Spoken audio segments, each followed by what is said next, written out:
नाल्कोरे अनिर्दिष्ट काल पर्यंत ठिका श्रमिक आंदोलन 5 दफा दाबी पूरण न होगा पर्यंत आंदोलन चालू रहिबो। नाल्को सीपीसी स्पेल्टर खणी और विशोधन प्रकल्प कार्यरत ठिका श्रमिक संगठन पक्षर 5 दफा दाबी नहीं समस्त यूनिट रे अनिर्दिष्ट काल पर्यंत आंदोलन चालू रही।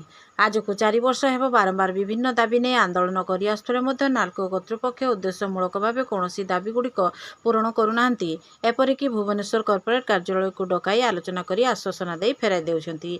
निकट अतीत में कॉर्पोरेट कार्यालय ठिका श्रमिक संगठन नेतृवृंद को देशर विभिन्न उद्योग बुलाई नेबा पाई चिठी आसतिला।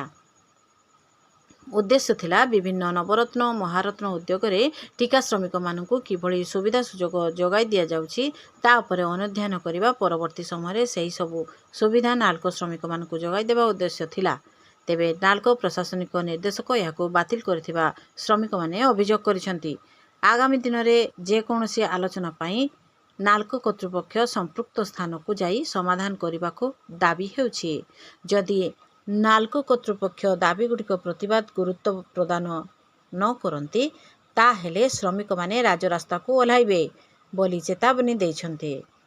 श्रमिक मानक दाबी गुड़िक हेला अवसरकालीन भत्ता, श्रमिक मानकर पदोन्नति, श्रमिक मानकर अवसर किंबा शारीरिक अक्षम जोगु उत्तराधिकारी मानकु नियुक्ति व्यवस्था, कैंटीन और अतिरिक्त भत्ता वृद्धि पाई दाबी रही। अनुगुलु शिवाशीष राउत, अनुध्यान टीवी। आज जो अनिर्दिष्ट काल स्ट्राइक चली बा धारणा चली ता संपूर्ण रूपे मैनेजमेंट विफलता एवं मैनेजमेंट श्रमिक मानक प्रति जो तांकर चिंता आज स्पष्ट पदार जना पड़ी। या 5 दफा आम आंदोलन करूँ, बारंबार असिस्टेंट लेबर कमिशनर को जनाइचु, डेप्यूटी लेबर कमिशनर को जनाइचु, ता मध्य किछि सुफल मिल पारि नथिला। मैनेजमेंट मध्य तृतीय पक्ष आलोचना मध्य करथिले भुवनेश्वर डीसीएलसी कार्यालय रे, ता मध्य किछि पुंखानुपुंख आलोचना पर ता मध्य विफलतार प्रमाण मिलिथिला। एवं आज नाल्को मजदूर कोऑर्डिनेशन कमिटी स्मेल्टर एवं